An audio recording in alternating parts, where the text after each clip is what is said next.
수고하신 우리 찬양대를 위해서 감사의 박수 한번 합니다. 요즘에 야구 좋아하시는 분들 야구 보는 재미가 있지요. 플레이오프에 두산이 LG를 어젠가 이겼다고 들었습니다. 그래서 3차전 했는데 한 번만 더 이기면 두산이 한국 시리즈에 올라간다고 그러지요. 또 류현진 선수, LA 다저스 상당히 관심이 많으시죠. 근데 어제 6차전에서 LA 다저스가 샌루이스한테 졌대요. 그래가지고 월드 시리즈에 못 나간다고 해서 아쉬웠습니다. 류현진 선수 때문에 아쉽기도 했지만 어제 선발 투수로 나온 선수가 크레이턴 커쇼 선수입니다. 아주 건장한 백인이시죠. 그 선수가 저는 내심 이기기를 바랬습니다. 그 이유가 있습니다. 좀 후에 말씀드리겠는데 그 이유는 근데 물론 패전 투수가 되어서 안타까운데요. 그분이 참 신실한 기독교인입니다. 아프리카의 어린이들을 위해서 선행을 베푸는 일에 굉장히 앞장서고 있는 분이시고요. 2011년도에 믿음 좋은 엘렌이라고 하는 처녀와 결혼해서 신혼여행을 아프리카 잠비아로 갔어요. 잠비아로 가고요. 간 이유는 그 아프리카에 있는 고아 어린이들을 사랑하기 때문이었다고 그러죠. 근데 특징이 하나 있습니다. 이분은 투수기 때문에 공을 던지잖아요. 그래서 삼진 아웃을 잡으면 스트라이크를 던져가지고 왜 아웃 해가지고 삼진 아웃을 잡으면 삼진 아웃을 자기가 잡을 때마다 $100씩을 자기 돈으로 기금을 마련하는 거예요. 그래서 그걸 모았다가 아프리카의 어린이들, 고아들을 돕는 데 그 돈을 쓰는 거예요. 야구하다가 상금을 받으면 그 상금을 그 어린 잠비아에 있는 어린 아이들, 고아들을 위해서 내놓는 일을 하고 있습니다. 그가 결혼하고 신혼여행을 잠비아로 간 이유도 그것 때문이고 늘 이렇게 선수들에게 조용히 얘기한답니다. 여러분, 우리가 아프리카에 한번 가보면 얼마나 우리가 축복 속에, 하나님의 축복 속에 살아가는지를 깨닫게 된다고. 그 잠비아에 있는 아이들은, 그 사람들은 기본적인 생활 요건만 있어도 그렇게 행복하게 살아간다는 거예요. 그런 거 보면 우리는 정말 배워야 될 점이 많고 정말 하나님 앞에 춤추며 감사하며 이 땅을 살아가야 한다고 늘 그렇게 삶 속에서 얘기한다고 그러지요. 그래서 나는 하나님을 사랑하고 그리고 이들을 도울 수 있어서 너무 기쁘고 이들이 더 행복하기를 원한다. 그래서 얼마 전에는 자선단체 하나를 만들어서 적극적으로 그 어린이들을 돕고 있는 선수, 류현진 선수 갑기 LA 다저스에서 톱 투수인 크레이턴 커쇼 선수입니다. 제가 이기기를 바랬던 것은 그가 경기 한 번 할 때마다 7회전까지 보통 던지는데 21명을 상대로 해서 10명의 스트라이크 아웃을 잡으면 10명에 $100면 얼마죠? $1,000가 어린아이를 살리는데요. $35면 한 아이를 키울 수 있거든요. 그럼 얼마나 큰 힘이 되겠습니까? 사람의 사람됨은, 인간의 인간됨은 어떤 육체적으로 그분이 잘생겼거나 또 지식이나 지위나 그리고 소유에 달려 있는 것만 아닙니다. 그런 것들이 필요하긴 하지만 인간의 인간됨은 절대로 그것이 달려있지 않습니다. 지식이 아무리 많은 박사가 되어도 인간이 못된 인간이 될 수 있고 인간답지 못한 삶을 살아갈 수 있기 때문입니다. 그러나 인간의 인간됨은 그 속사람에게 있습니다. 속사람을 어떻게 우리가 알 수 있느냐? 우리 스스로 평가할 수 있는 방법이 있습니다. 그 속사람이 도대체 어떤지를 어떻게 하느냐라고 할 때 알 수 있는 방법은 나 자신이 나를 생각해 볼 때 내가 무슨 일을 할 때 기쁨이 있느냐는 거예요. 어떤 상황에서 내가 즐거워하고 무슨 일을 할 때 내 마음에 벅찬 감격과 기쁨이 있느냐? 그것이 바로 그 사람의 됨됨이인 것입니다. 그래서 신령한 기쁨도 있고 영적인 기쁨도 있고 육체적인 기쁨도 있어요. 어떤 사람은 먹기를 즐겨합니다. 먹을 땐 너무 좋아해요. 그 사람은 그 사람이. 그런가 하면 어떤 사람들은 먹는 것보다는 책을 읽고 뭔가 마음의 수양 속에서 깨달아가는 것을 기쁨으로 알고 살아가는 사람도 있습니다.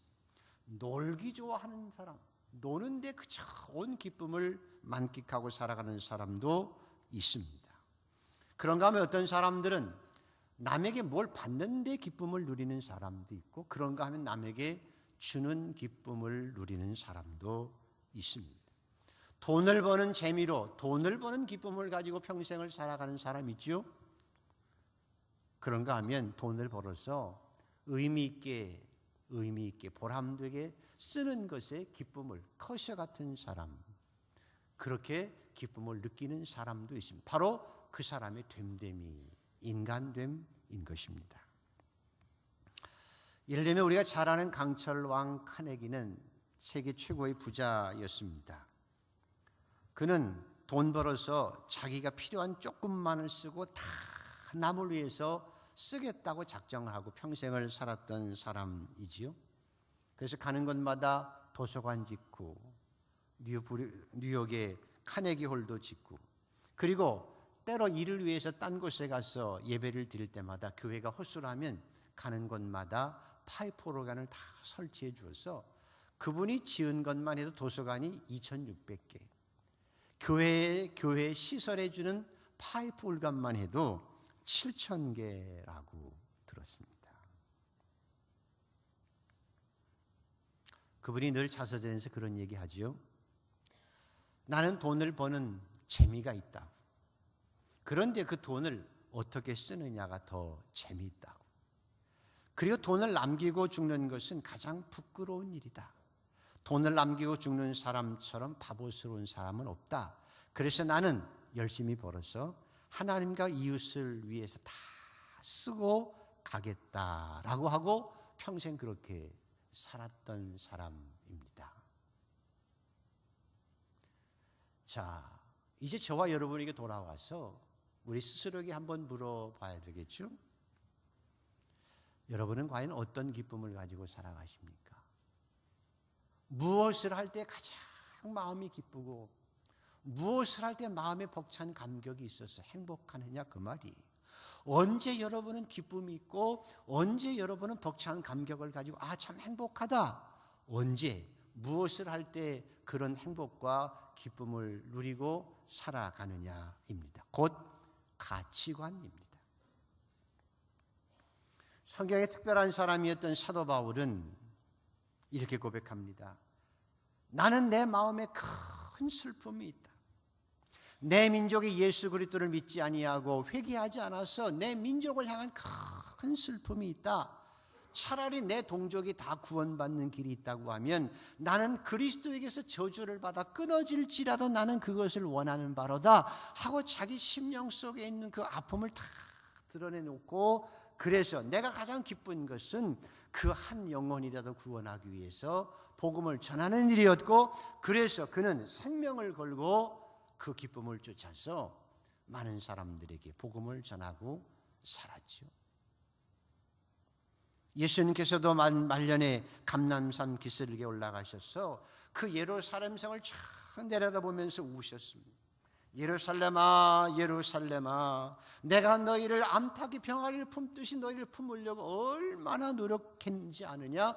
30년 후에 돌 하나 돌 위에 남지 않고 무너져 내려야 될 그 예루살렘 성을 아셨기에 그것을 바라보며 극한 슬픔 가운데서 통곡하셨다는 것이요. 마지막 순간까지 그래서 그분은 십자가를 지며 그 동족을 위해서 기도하며 사셨지요. 내가 어떨 때 기쁘냐는 것이요, 나의 인생의 가치관이 뭐냐는 것이죠. 역설적으로 말하면 사도 바울과 예수님처럼 내 마음에 큰 슬픔이 있을지라도 도리어 그 슬픔이 하나님을 향해서 다른 사람들을 사랑하며 영혼을 구원하는 일이라면 도리어 그 슬픔이 깊이 있는 인생의 진정한 기쁨이 될 수 있고, 차라리 그렇게 슬퍼하는 사람이 역설적으로 이 땅에서 가장 행복한 삶을 살아가는 사람이기도 합니다. 오늘 설교 제목이 무엇이죠? 여러분 한번 읽어보시죠.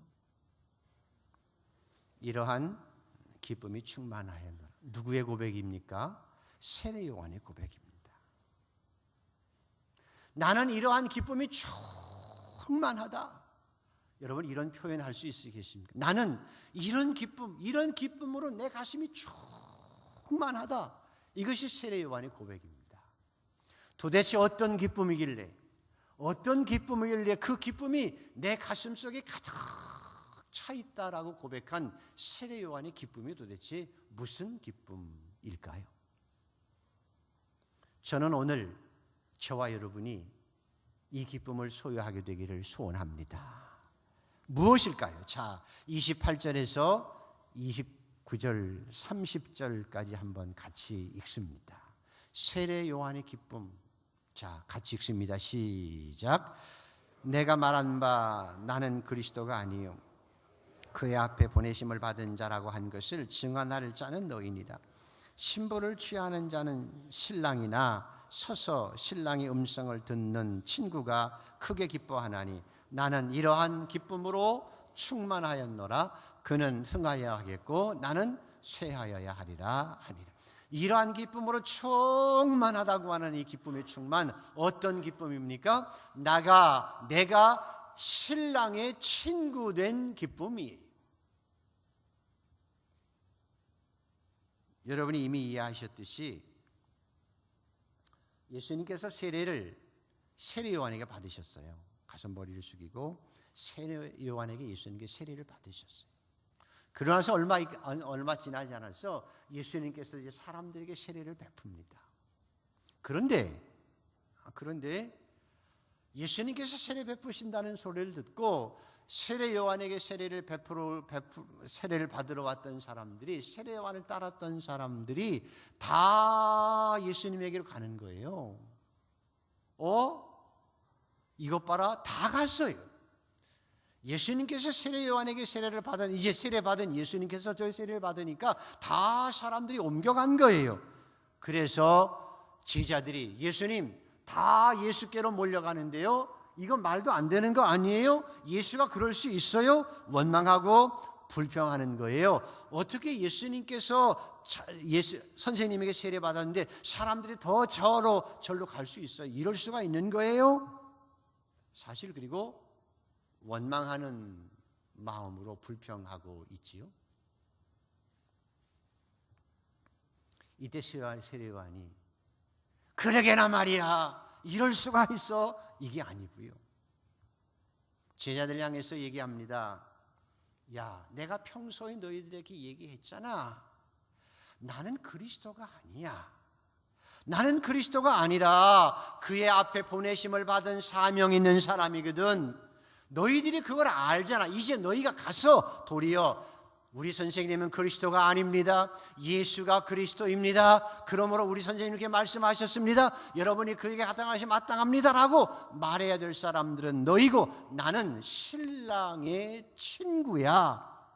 나는 그 신랑의 친구의 기쁨만 충만해 라고 얘기하는 거예요. 유대 나라는 결혼식을 밤에 합니다. 밤에. 낮에 못하고 밤에 어둑어둑해서 시작합니다. 근데 신랑 친구들이 하는 일이 뭔고 하면, 옛날에는 한 남자와 여자가 연애할 때 보면 지금이야 핸드폰으로 자기야 그러고 이메일도 보내고 카톡도 보내고 사진도 보내고 다 하지만 옛날엔 그거 없으니까 어떻게 해요? 사람을 사서 보내는 거예요. 편지도 써보내고 선물도 사보내고 다 누가 하는 신랑 친구가 해요. 그래서 신랑과 신부를 가장 잘하는 사람이 신랑 친구예요. 그래서 사랑이 다 결혼하게 되면 너무너무 좋은 거죠. 그리고 결혼식 날 딱 되면 신랑 신부가 저쪽에서 예식을 하고 있으면 신랑 친구는 신랑 신부가 첫날 밤을 지내야 될 그 방을 다 문 앞에서 지키고 있는 거예요. 그리고 신부가 들어가고, 왜?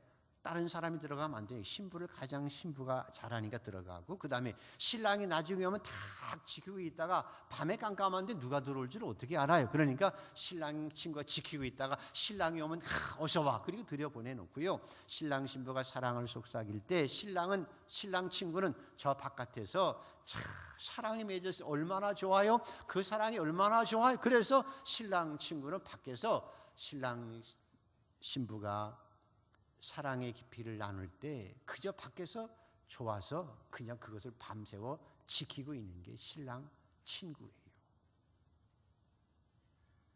신랑 신부를 위해서 헌신하고, 그러면서도 신랑 신부가 사랑하고 행복하게 살아가는 것을 그저 내가 행복한 것처럼 행복해 하는 것이 신랑 친구의 모습이거든요. 제자들이 불평할 때, 야, 내가 그리스도가 아니라고 했잖아.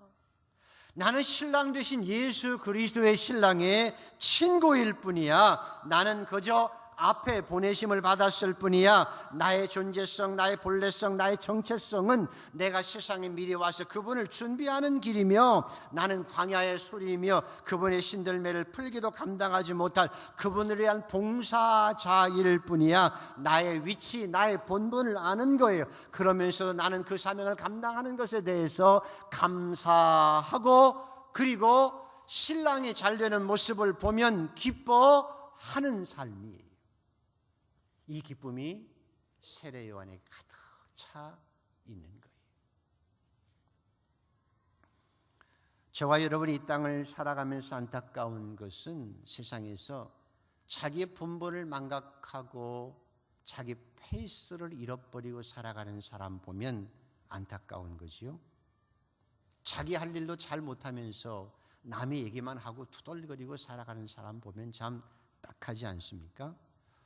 부부간에도 마찬가지지요. 걸핏하면 남편이 못됐다, 성격이 어쩌다, 분수를 모른다, 일도 안 한다, 그렇게 불평만 하면 자기도 잊어버리고 결국 불행하지요.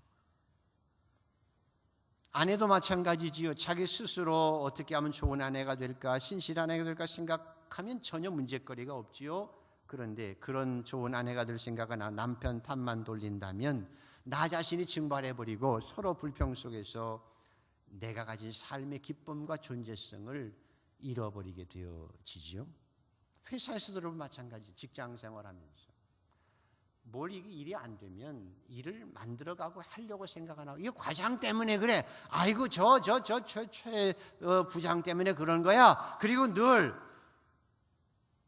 자기 정체성을, 자기 책임을 다하지 못하고 불평하는 사람은 불행하고 회사도 안 되게 만들어 가는 거지요. 그래서 게으르지도 않고 월권하지도 않고 자기 책임을 다하는 기쁨. 그러면서 교회에서도 마찬가지죠. 내가 목사는 목사로서, 장로는 장로로서, 교사는 교사로서, 집사는 집사로서 내 본분과 위치를 잘 지키는 거예요. 예배에 충실하고 봉사하는 거지요. 나의 사명을 다할 때 있는 나의 정체성의 기쁨, 이런 기쁨이 있는 사람이 행복한 사람입니다. 오늘 세례 요한이 그 기쁨입니다. 얘들아, 너희 불평하지 마. 그거 불만할 필요 없어. 자, 내가 너희들에게 나는 그리스도가 아니야, 그의 앞에 보내심을 받은 자라고 분명히 얘기했잖아. 그걸 증언할 자는 너희 자체질이고, 그래서 자기 정체성을 잃어버리지 아니하고 신앙인으로서, 인간으로서 참된 기쁨과 감격을 누리고 살았던 사람. 그래서 예수님은 그런 세례 요한에게 너는 여자가 난 사람 중에 가장, 세상에서 여자가 난 사람 중에 가장 큰 사람이다 라고 칭찬했습니다. 나는 이런 기쁨으로 충만하다라고 고백하지요. 우리 사랑하는 성도들은 교회 생활하며 직장 생활하며 사회 생활하면서도 세례 요한과 같은 이런 기쁨이 충만할 수 있게 되기를 축원합니다. 그러면 스스로 커질 뿐만 아니라 하나님께서 그런 자에게 복을 주시는 것입니다. 하나 더 중요한 것이 있습니다. 다시 한 번 더 읽어보겠습니다. 28절에서 문맥을 생각하며 30절까지를 다시 한번 읽습니다. 시작. 내가 말한 바 나는 그리스도가 아니에요. 그의 앞에 보내심을 받은 자라고 한 것을 증언할 자는 너희니라. 신부를 취하는 자는 신랑이나 서서 신랑의 음성을 듣는 친구가 크게 기뻐하나니 나는 그러한 기쁨으로 충만하였노라. 그는 흥하여야 하겠고 나는 쇠하여야 하리라 하니라. 레이몬드 크레머라고 하는 분이 쓴 예수 심리학이라고 하는 책, 매우 오래전에 나왔습니다. 제가 몇 번 설교 때 얘기했습니다. 예수 심리학이라고 하는 책이 있습니다. 그 책의 주제가 뭔가 하면 예수님이 예수님 이유인 이유, 예수님인 이유, 예수님이 예수님 될 수 있었던 이유, 그런 뜻이에요. 예수 심리학, 예수님이 예수님 될 수 있었던 이유, 예수님께서 그런 위대한 삶을 살아갈 수 있었던 이유. 그러면 딱 한 줄로 표현합니다. 예수님이 예수님일 수 있었던 이유, 예수님이 그렇게 위대한 삶을 살았던 이유, 심리학적으로 뭐냐? 예수님에게는 승부욕이 없었다. 누구를 이기고자 하는 마음이나 남보다 높아지려고 하는 마음이 전혀 없었고 자기 본분을 다하고 거저 섬기기를 원했다. 이거예요. 예수님이 예수님일 수 있었던 이유, 예수님이 그렇게 존경받은 위대한 하나님의 자녀로 하나님의 메시아로 살아갈 수 있었던 이유, 심리학적으로 분석하면 예수님께서는 승부욕이 없었다. 누구를 이기고자 하는 마음이나 남보다 높아지려고 하는 마음이 전혀 없었고 본분을 자기 본분만 다하고 도리어 섬기려고 했었다. 이거예요.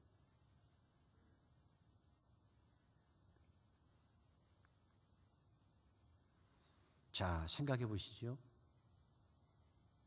사실은 우리의 삶 속에서 우리의 기쁨을 잃어버리는 이유는 내 마음속에 뜻하지 않는 쓸데없는 시기와 질투가 비교 속에서 경쟁의식 속에서 저 사람은 저건 뭐야? 자기 판단 기준 가운데서 비교하게 되어지면 열등감 속에서 한숨 쉬고 낙심하게 될 때가 있어서 내 기쁨을 잃어버리고 맙니다. 그런가 하면 비교해서 교만해져서 그리고 시기하고 질투하게 되어져서 내 마음속에 평정을 잃어버리게 되어지고 시기하고 질투하면 심리학적으로 종속심리라고 하는 자기 정체성을 잃어버리게 되어져서 나 자신이 비참해지는 거예요. 남도 힘들게 만드는 거지요.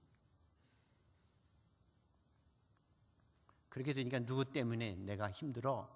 뭐 때문에 내가 그래? 그리고 자기를 잃어버리고 결국 나 자신은 사라져버리고 다른 사람 때문에 내 인생이 좌지우지 되고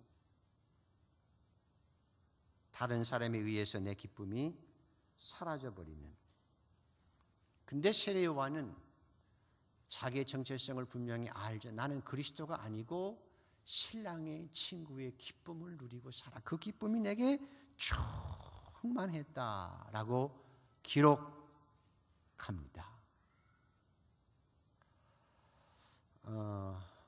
조금 있으면 11월 7일이 수능고사인데요. 교회에서 우리 교회만 해도 지금 이제 19명이 이번에 수능 봅니다. 19명이거든요. 19명을 해서 여러분 기도하잖아요.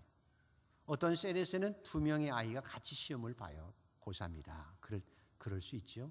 그러니까 집중적으로 기도하지요. 근데 결과가 나올 테지만 전에 그런 일이 실제로 있었습니다. 한 아이는 떨어지고 한 아이는 붙었어요. 자, 그러면 대학 한 아이는 붙고 한 아이가 떨어졌다고 하면 붙은 아이 부모는 어떻게 해야 될까요? 내가 아이 붙었다고 막 잔치하고 그럴 수 없잖아요. 왜? 저 사람이 슬퍼하니. 그렇다고 해서 떨어진 엄마가 슬퍼했다. 아이를 둔 엄마가 내 아이 떨어졌다고 광고하기도 어렵잖아요. 그렇다고 이놈아 쟤는 붙었는데 왜 너는 못 붙었냐. 나는 못 살겠다. 너 같은 놈하고 내가 어떻게 사냐. 뭐 그럴 수 있는 것도 아니고요. 근데 실제로 있었던 얘기입니다. 한 친구는 붙고 한 친구는 떨어졌어요. 아무도 말 못하고 정말 누구도 말 못하는 그런 마음을 가지고 있는데, 떨어진 아이의 부모가 기도하며 생각했어요. 이걸 어떻게 하나? 그래서 자기 붙은 아이, 자기 떨어진 아이, 붙은 아이, 그 다음에 그 엄마, 부모, 셀 가족을 다 모았어요. 떨어진 엄마가 음식을 준비해서 잔치를 벌린 거예요. 그리고 기도하고 나서 붙은 아이에게 축하한다. 그리고 조그만 선물도 하나 주고 축하한다. 대학생활 잘해라. 그리고 나서 자기 아들에게는 선물을 똑같이 하나 주면서 너는 떨어진 것도 하나님의 섭리고 네가 조금 더 열심히 노력하면 다음에 하나님이 더 큰 축복을 주실 수 있어. 그리고 격려했어요. 그러니까 너무 다 좋았죠. 1년 뒤에 정말 이 아이가 용기를 가지고 열심히 공부해서 더 좋은 대학에 들어갔어요. 더 기뻐했어요. 이것이 그리스도인의 삶을 살아가는 그리스도인의 특권입니다.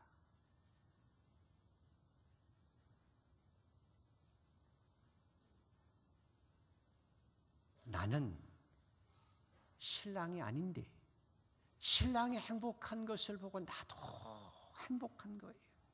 신랑 친구의 본분을 잊지 않고 내 정체성, 내 분수를 지켜가며 내 소명을 감당하며 그리고 함께 즐거워할 수 있는 기쁨, 이것이 성숙한 자의 기쁨입니다. 오늘 성경에 보면 한 걸음 더 나아가서 그는 흥하여야 하겠고 나는 쇠하여야 하리라 라고 하는 기쁨입니다.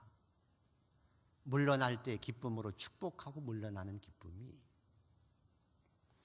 퇴직하신 분들 퇴직할 때 어떻게 나를 이렇게 할 수 있어가 아니고 내가 20년 30년 동안 그 회사를 위해서 봉사했어요. 그만큼 읽어냈어요. 내가 퇴직할 때 너무나 감사하다. 그리고 후배에게 나의 모든 노하우를 다 물려주면서 너 나보다 더 유능해, 나보다 더 열심히 잘할 수 있어, 회사를 나보다 더 열심히 키워봐. 그리고 축복하고 물러나는 기쁨, 이것이 인간됨의 기쁨인 거예요.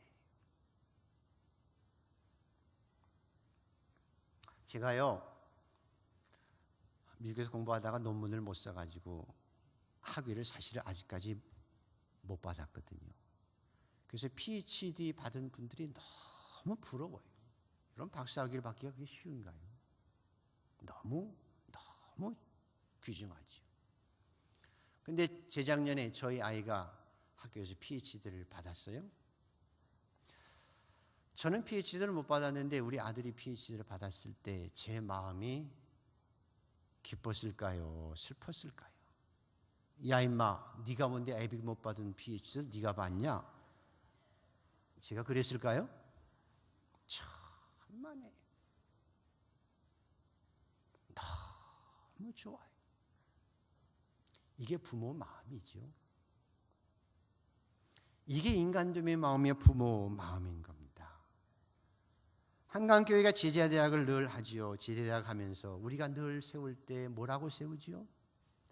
내가 제자를 키워서 내 어깨에 세우고 나보다 늦게 믿은 사람이, 나보다 늦게 온 사람이 나보다 더 유능해지고 나보다 더 하나님을 잘 믿고 나보다 더 하나님을 잘 섬기는 사람이 된다고 하면 내가 그 사람을 내 어깨에 세우고 내 앞에 밀어서 그 사람을 앞세울 수 있는 부모의 마음, 이것이 제자를 키우는 마음이지요. 그는 흥하여야 되겠고 나는 쇠하여야 되리라. 이 기쁨이 정말 충만할 수 있다고 하면 인생의 절대적인 행복과 기쁨을 누리고 살아갈 수 있습니다. 그래서 부모가 행복한 것이고 부모의 마음을 가지고 하나님의 마음을 가지고 사람을 키워가는 사람이 이 세상에서 가장 행복한 사람. 근데 애들에게 맨날 잔소리만 하고, 얘 임마 넌 누굴 닮아서 그러냐, 네 애비를 닮았냐, 네 애미를 닮았냐, 그건 사람됨이 아니죠. 교회 안에서도 좀 내가 일찍 왔다고,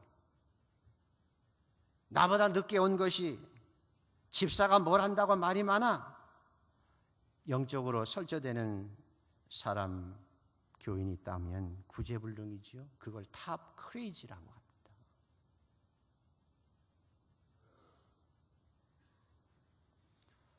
오늘 세례 요한의 진정한 기쁨은 그는 흥하여야 되겠고 나는 쇠하여야 되리다. 이 마음이 인간됨의 마음이, 이것이 부모의 마음이, 이것이 하나님의 마음이에요. 그래서 예수님께서는 너는 세상에서 가장 여자가 낳은 사람 중에 가장 큰 자다. 나는 이런 기쁨이 충만하다고 말한 세례 요한, 이 땅에서 가장 행복한 존재입니다. 사랑하는 성도 여러분, 저와 여러분이 그런 절대적인 기쁨과 행복을 가지고 살아가는 성도의 삶이 되기를 간절히 소원합니다.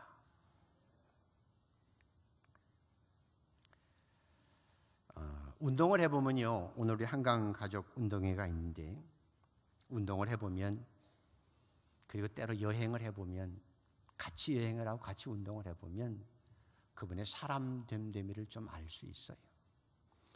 어떤 사람은 자기 잘난 척만 하고 자기만 위하는 사람이 있죠. 운동하다가도 좀 금을 좀 밟으면 어때? 금 밟았니 안 밟았니 악다구를 박박 쓰고 소리 지르고 화내고, 아니 좋자고 행복하자고 운동하다가 뭐 조금 틀렸다고 그저 소리 지르고 피 떼내고, 이거 그 자신이 불행한 일이지요.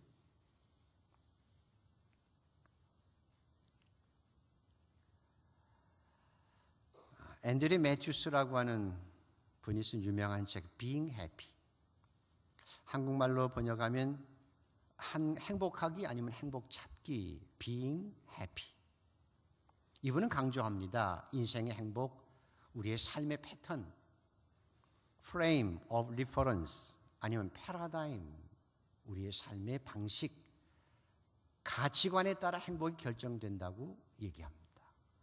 가치관에 따라서 행복이 결정된다. 왜냐하면 똑같은 상황을 보고도 어떤 사람은 긍정적으로 생각해서 참 좋다, 괜찮네, 그리고 극복하는 사람이 있는가 하면 똑같은 상황을 보고도 에이 이런 게 뭐 다 있어? 그리고 스스로 불행해지고 일도 망치고 남도 불행하게 하는 사람이 있기 때문이죠. 그게 가치관 차이라는 거죠. 그래서 건전하고 긍정적인 가치관을 가져야 하나님이 주신 행복을 마음껏 누리며 살아갈 수 있다는 거죠. 신앙적 가치관이기도 합니다. 이분은 아주 간단하게 그러면 우리가 건전하고 바르고 긍정적인 가치관을 가질 수 있는 방법을 제가 요약해 한 3가지로 요약합니다. 아주 간단합니다. 잘 들어보십시오. 어떻게 바른 가치관, 긍정적인 가치관, 그리고 바람직한 가치관을 가지고 내 인생의 행복을 이루어 갈 수 있나, 이런 거예요. 자, 첫 번째로는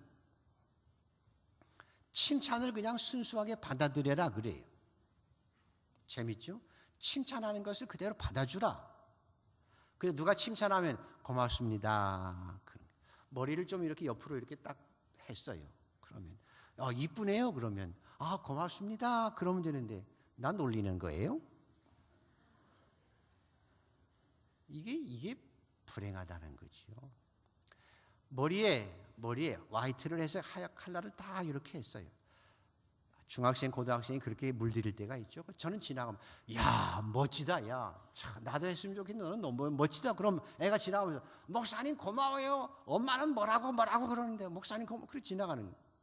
자, 그저 누가 칭찬할 때 고맙습니다 라고 받아들일 때 긍정적인 가치관이 형성되어져서 자기 자신 행복하고 남도 행복해.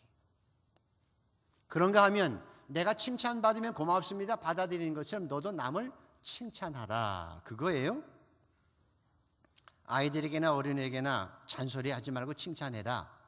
좋은 말도 3번 이상 하면 지긋지긋하다고 그러지요. 좋은 말, 그런 게 잔소리야. 칭찬해라. 칭찬은 몇 번 해도 상관이 없다.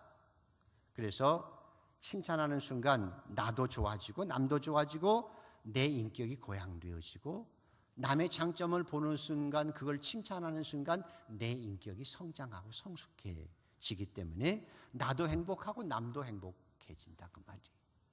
자, 첫 번째가 뭐라고 그랬죠? 제 얘기 듣느라고 잊어버리셨죠?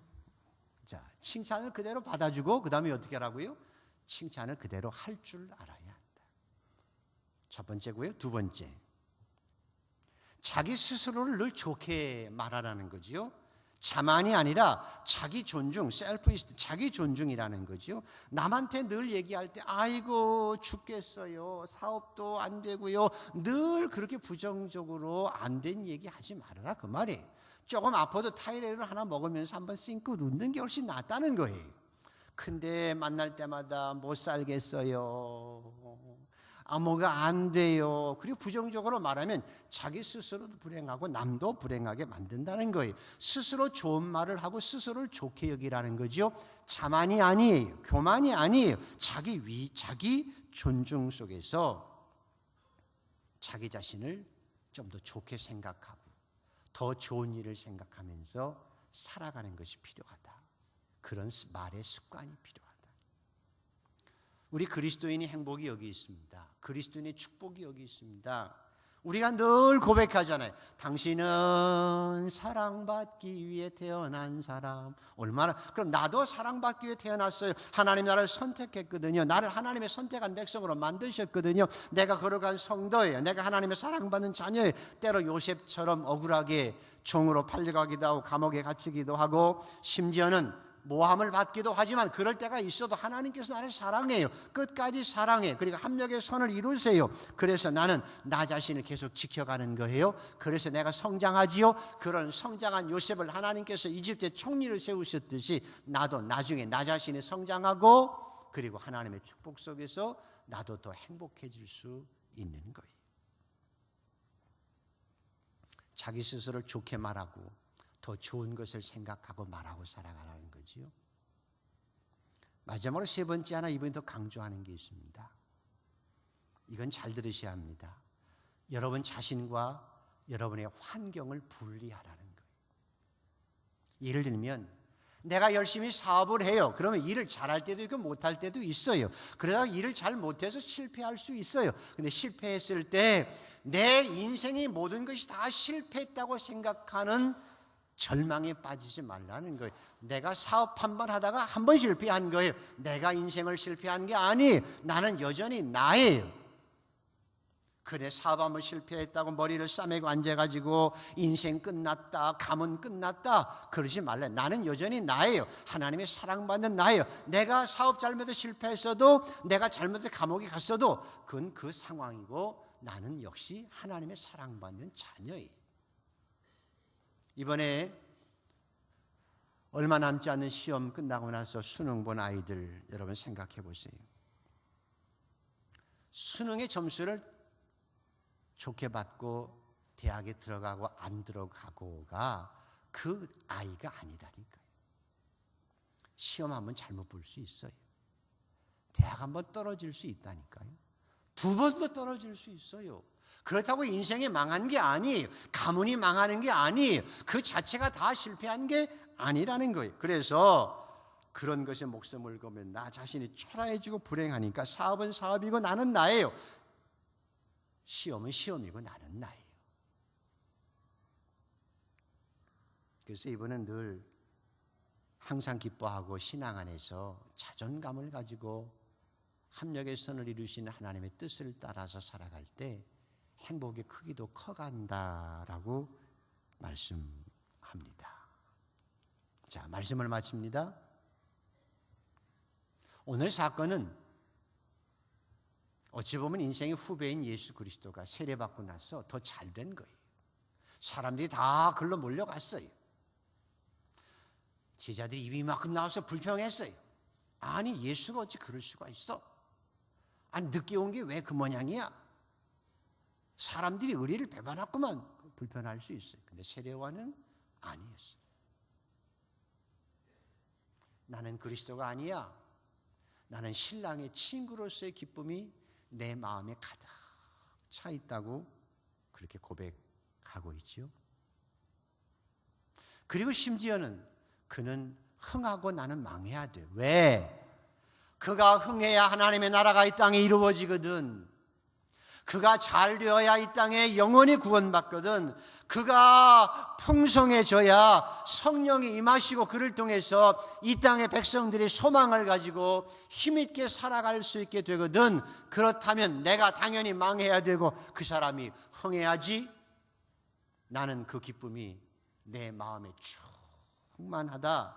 바로 인간됨의 마음, 부모의 마음, 하나님의 마음, 나는 그 기쁨에 충만하다고 고백한 세례 요한의 그 기쁨, 내가 하나님을 위해서라고 하면, 내가 교회를 위해서라고 하면, 내가 나라와 민족을 위해서라고 하면, 한 영혼을 구원하는 일이라고 하면,